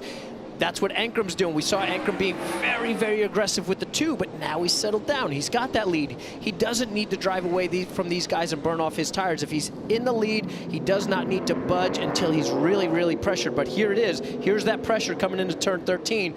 And watch Gilliland crisscross this guy coming through here. He's doing so good at being very versatile and moving that truck all over the track to where his opponent is not. You know, it just looks like Gilliland's a lot better right now, and be interested to see how long this battle goes on. Couldn't have gotten much wider without getting into the gravel. Ankrum and Gilliland followed him right to the spot, almost as deep. Now watch the 38 here. The 26 stays on line, stays between the lines. The 38 is going to swing way wide. Get on that power, and then dive to the inside. That's it. That's what he did to the 2. That's what he's setting up for the 26 here. But he's been struggling to go to power here, just like when Creed got around the instant replay here. The 26 is right back around the lead. He's got to figure out how to get inside that leading car, park him, not turn in yet, over slow, and then find that good pavement that the 26 on the inside is driving off on. That was an instant, that was a replay of what had just happened between Gilliland and Creed. Let's stay and watch and see how long it takes Todd to get back on Tyler. Is going to school on this, and he's learning how to do this. Oof. That was one of those places, I held my breath right there. That's one of those places that it's just a no-go. You're single file through here. It's going to be extremely tough not to make contact through here. Still 6 laps to go. Radio from the 38 of Gilliland. Better start looking for some serious water when he can. Yeah, 10-4. That water cools the tires, helps them live, and these guys are using all their tires, it looks like to me, Andy. So getting some moisture on those tires will be really crucial right now, because with this type of battle, as hard as they're driving, they could lose their tires completely, and somebody that's not running as hard in the back could come get them. Turn 11. We're seeing the same thing. If the 38 can just chill out a little bit at that apex and get that drive off, I think he did enough here. We saw the 26 make a little mistake here. They're both going left, looking for that water to cool those tires off before they hit the brake zone. Yeah, down to about 155 miles per hour into this heavy braking zone where they'll get it back down to first gear. And Ankrum trying to outbrake Gilliland. Can he get it done and take the lead back, or is Gilliland going to keep the top spot? It's the 38 of Gilliland. He gave it away, Vince, but he got it right back with that great exit. You saw Ankrum up in the paint, slipping and sliding, trying to get bite off the corner. That might have been the slip and slide that gave Todd the gap that he needs. See those two white trucks back there, Creed and Gralla, they're lurking. They're not out of contact. These guys have overdriven their tires. Creed the 2, Gralla the 0-2. Gralla started on the front row, and they have both had their share of time at the front. In fact, Creed's led the most laps. Gralla's led the second most. But right now, it is the 38 of Todd Gilliland who is out front looking for his first win of the season. And Tyler Ankrum, who runs second, in desperate need of a win as he's 14th in the playoff standings. And remember, only the top 10 make the postseason. So Ankrum desperate for a win, whereas Gilliland right now, points-wise, is looking pretty good. But man, he wants that insurance, that's for Yes, sure. He does. Get that win and you can breathe easier, take chances, do some different strategies. How about our Blue Emu race summary? Look at Kaz. Nice job around the outside here. Boy, that was a great turn at the top of turn 1, and then that is a gutsy place to stick your truck on the outside of 2. Great job, and maybe Kaz has been held up here for the last couple laps. Maybe this is his time now, if he's been saving those rears, that as the 38 and the 26 battle, he can close in. There you have it. Todd Gilliland, our race leader, and 33 of our 36 trucks on the lead lap. And it has been 2 cautions for 2 laps. I mean, it's been, can't express enough how good a job these guys have done behind the wheel under these conditions. Conditions not bad now, but earlier in this race, if you're just joining us, I mean, it was treacherous. Blue Emu maximum pain relief. These boys are going to need it. They've been sawing on that wheel. This is a real challenge. And this track is getting drier, so this challenge is only increasing here as these rear tires are definitely not as good as they were at the start of this stage. And with 5 to go, we know there's going to be deterioration. We can see that camera shot through 9 and 10 there. The track is almost completely dry at the top of the hill here. But even when we get down to the middle of the back straightaway here, they're splashing through puddles. They're splashing through these little streams, and that's going to keep treading that water on, making almost like a mist effect to where the rest of that corner is very slimy. And man, I know I've said the word slimy a bunch today, but that's what these guys are dealing with. That's what these guys are tiptoeing. That first to second gear shift just now that we see from Creed, that was at like 5,000 RPM. These things rev to 9,000 RPM before you got to hit the chip and get to the next gear. But they don't want it up there because there's no way you're going to keep that forward bite going. You want to just get that short shift, get that torque, and smooth into the throttle like we see the 2 doing here. Heavy damage for the 98 of Eckes. That's potentially, I'm going to guess that's from a curb. The fender's intact there. It doesn't look like he's had contact with somebody. The tire was up. Headed toward the backstretch as he heads toward turn 12, so he still has decent distance to go until he can make his way onto pit road. And starting to shed some debris in the process as you see Todd Gilliland, 4 laps remaining. Todd Gilliland saying no debris shedded, please no caution. Let's just hang on to this thing. I'm just curious, Andy, if the caution flies, or if someone wanted to take a chance right now, say they're running outside the top 10 and put on slicks, is it dry enough for that? Is it, if you wanted to throw a Hail Mary? Here's the thing. I want to see somebody do that so that when I race in a couple of hours, I can figure out if that's the call. Boy, that is a tough one. But I tell you what, if you're sitting outside the top 10 right now, the Hail Mary, do it. Put those slicks on. Get at it.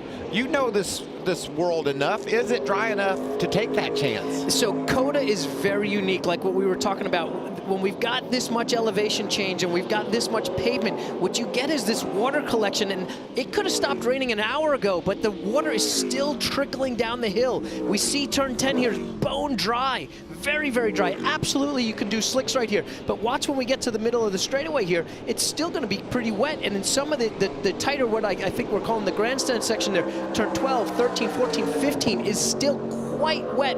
And that's why we're seeing those little puddles on the side of the road here. When the trucks hit that, they bring that moisture up in the air, and that track stays damp. So you're going to be hero through 9 and 10 and crush everybody through here. Then you're going to get to the apex of 12 right here, and boy, hold on, because you're going to be spinning the tires coming off of these corners. Todd Gilliland with more than a 4-second advantage. Your front tires were a lot more worn out than your rears. Need you to start hunting water. You've got a huge lead, and take care of those tires. Driver's right through here is water. Boy, that's surprising to hear that the fronts are wearing more than the rears with all that power coming down here. Yeah, but remember how he was diving into the corners? He was being very aggressive, and I think that led to that issue. But, man, he's got to back her down. Last time he had a 2-second advantage over second place Tyler Ankrum on that lap alone. Needs to start pedaling, but I don't think Kaz Gralla is out of this thing yet. He's cleared Creed, he's up ahead of Sheldon, and he's all over Tyler Ankrum. I guess that does make sense with the 38 there. He was big on the brakes, and that's where he was making his move. So you transfer that much weight and then crank that wheel to the left or the right, and you're gonna tear those treads off these Goodyear reins. Grant Enfinger up into the mix, running 5th and pressuring Sheldon Creed for that 4th spot. Great job by Grant again, just getting a lot out of the 9 truck. Top 5 run right now. Just 3 laps remaining. And you know, so often we see at the end of these road course races a little bump and run at the finish, or sometimes it's more just dump and run. But Gilliland with a 5-second advantage. That's one way to keep your rear end safe. Build that big lead so they can't get to you to dump you at the end. How about Ankrum, Jamie? He's slipped to 3rd. Yeah, Vince, first off, not only did it stop raining, the sun is out. It's shining for the first time all day long, and Tyler Ankrum in the 26 just came on the radio and said, my fronts are gone, and that's when Gralla got around him. And Gralla, Jamie, is going. His lap times are the same. He's closing a bit on Todd Gilliland. This could be interesting over the next few laps. Who saved enough tires to get to the finish? 3 laps, 60 corners to go, and only a 5-second delta there. So that's, if he can whittle down a 1/10 a corner, he's going to be on his bumper coming to the checker here. Man can do some math, can't he, Vince? I don't know how he does it. He's got Check his shoes, see if he's got his shoes on. We are starting to see it string out a little bit, but boy, Gralla, I'm looking at these section times, looking at these last laps. Ankrum's got fight left in him, but boy, I think Gralla's probably got the truck here as this place dries up. Kaz Gralla in 2nd, Tyler Ankrum in 3rd, and then you see the driver they're chasing, Todd Gilliland, in that black 38 truck. Man, that is so frustrating, Vince, when you've run all day long and you put yourself in a position to win the race, and that leader's just, you can see him just out there, like, I gotta go get him. Just don't have enough truck to do it. Had a good battle for 4th with Sheldon Creed and Grant Enfinger now side by side, and Enfinger's going to grab the spot. Creed comes right back to try to regain it.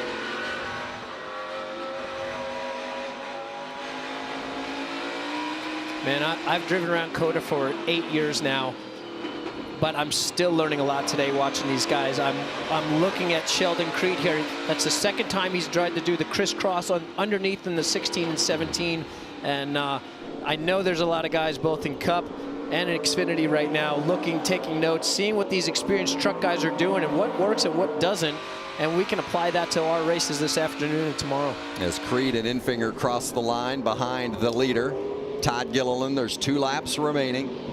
This course, 20 turns, 3.4 miles around, and Todd Gilliland continues to stretch the advantage. He stretched that advantage to 8 seconds, and he has just set the fastest lap of the race. Wow. And he opened up 2.2 seconds just on that lap. That is amazing with 2 to go. if I'm his crew chief right now, I'm screaming at him. He does not need to be setting fast lap right now. He needs to chill out, save those fronts, save those rears, whatever he's been worried about. There's that crew chief, arms folded. He's squeezing, he's squeezing his elbows and trying to get his guy, who's fast as heck, to just realize, man, I got this in the bag if I just cruise home. Back this thing up, save your truck, be smart, and don't risk any punctures or anything crazy here. Chris Lawson, the crew chief on that 38, as you see Haley Deegan chasing Parker Kligerman. She got by Matt Crafton. Yeah, made a nice move around Matt and chasing Parker there for another solid finish. Haley just gets, we've said it before, Vince, every lap of the race, she just gets better and better and gets more comfortable with her surroundings and her truck and really closes well. Impressive run. Impressive run considering she got dumped coming into turn 20 here and lost a bunch of spots in the middle of the race here and has made her way back through. We got a nervous crew, Vince. They're all over the radio telling Todd to take it easy. He doesn't need to slip and slide through the center of a turn. He's doing a great job, but it's pretty impressive, Andy, on those old tires, fastest lap of the race just now. I tell you, I mean, when you got a kid that can drive that fast and you got to rein him in, that's got to be one of the nicest things as a crew chief here. Instead of pushing your guy and going, I think he's talking to his dad. His dad's probably saying, yell at him, get him to whoa it down here and just bring her home as we come the one to go.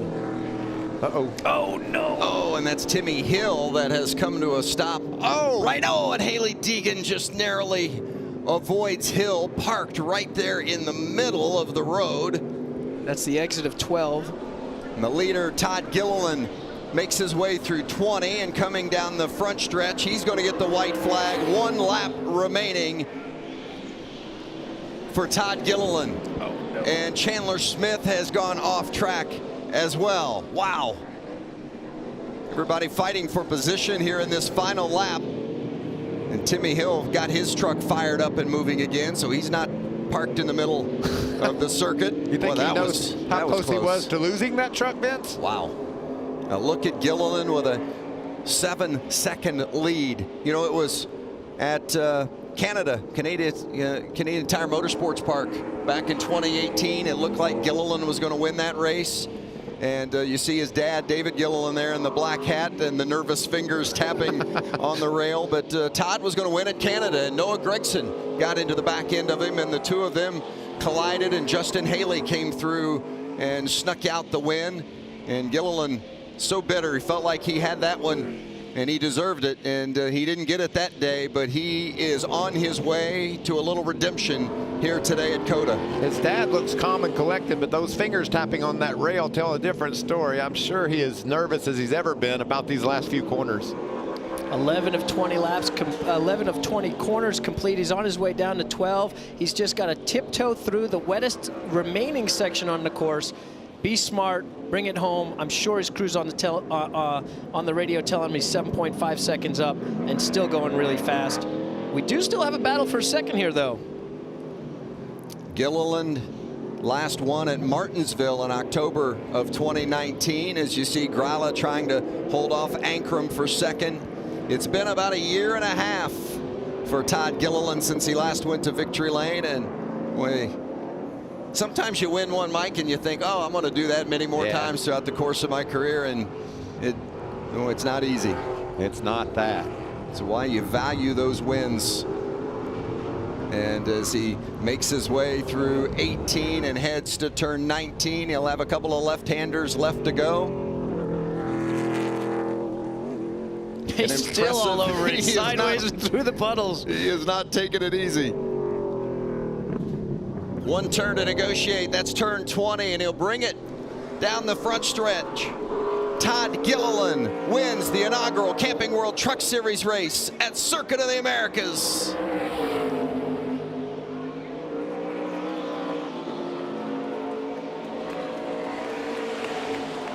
Kaz Grala holds off Tyler Ankrum for second. Grant Enfinger and Sheldon Creed filling out the top 5. Oh, it's been a long time coming. It must feel so good. Todd Gilliland, the winner.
A week ago, Todd Gilliland celebrated his 21st birthday. Today, he celebrates his second career win in the Camping World Truck Series. And he's in the right town to do a little celebrating. Austin, Texas. Gilliland, the winner here at COTA. And adds his name in yellow to the playoff standings and becomes the fourth different winner of our championship contenders, along with John Hunter Nemechek, Ben Rhodes, and Sheldon Creed.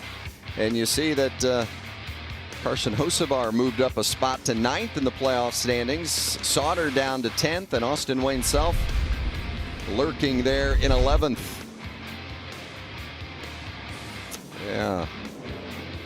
Must feel so good. First win in about a year and a half for Gilliland and Regan. It's one worth celebrating. Well, it's all smiles as Todd Gilliland hops out of the truck.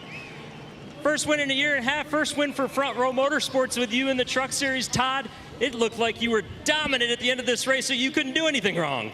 Yeah, I definitely did a lot of stuff wrong, but that's what I love about road course racing. There's 20 turns here, 20 opportunities to pass, but also make mistakes. So just cannot thank Crosley Brands, the Flying Dutchman, Speedy Cash, everyone at Front Row Motorsports, man, for believing in us. Last year we didn't have quite the season we knew we could, and then just to come out here early, me and you talked about it before the race. We've been building momentum, and for my team to get this win is just amazing.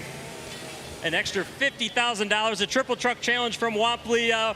Maybe a little extra fun tonight with that money here in Austin. Yeah, I just turned 21 too, so might be a fun night. But no, just like I said, overall, I didn't even think it was a triple truck challenge. Thank you so much, Camping World, Marcus Simonis, for all you guys do for the Truck Series. And again, just thank you so much to Front Row Motorsports, Bob Jenkins. I hope you're watching, and hope we made you proud.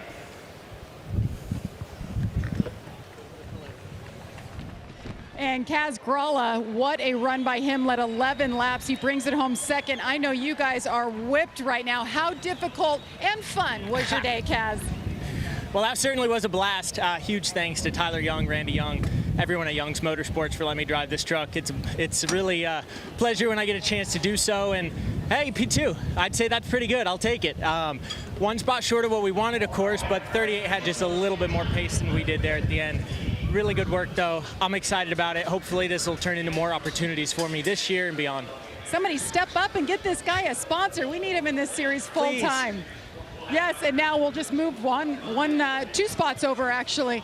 Grant Enfinger. Grant, what an effort for you. The only race you missed this year was the Daytona Road Course. How did you get up to speed so quick and make such a good run at it today? Yeah, I think we just had a good truck all weekend. We had a good truck yesterday in the dry. Doug George did a great job on this. I want to say thank you to Cody and Paps and everybody that allows me to drive this thing when I'm not driving the 98 there. And I think our buddy Mark Huff would be proud of this one as well. So thank you to Marcus Simonis, Good Sam, Champion Power Equipment, everybody that lets us do this. All right, well done today, guys. Thank you, Jamie. Vince? Absolutely. Great job by both of those drivers and by Todd Gilliland. Can even do the burnout with the rain tires on. Gilliland wins at COTA.